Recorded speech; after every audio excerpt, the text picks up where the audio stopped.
County in southeastern Florida until midnight. At 8:40 p.m., Doppler radar indicated thunderstorms producing heavy rain across the warned area. Between 2 and 3 inches of rain have fallen. Additional rainfall amounts up to 1 inch are possible in the warned area. Flash flooding is ongoing or expected to begin shortly. Hazard: flash flooding caused by thunderstorms. Source: radar. Impact: flash flooding of small creeks and streams, urban areas, highways, streets and underpasses, as well as other poor drainage and low-lying areas.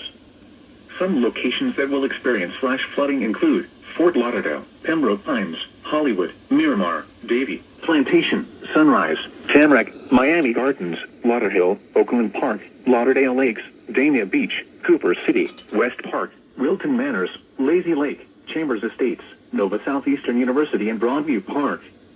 Turn around. Don't drown when encountering flooded roads. Most flood deaths occur in vehicles. Be especially cautious at night when it is harder to recognize the dangers of flooding.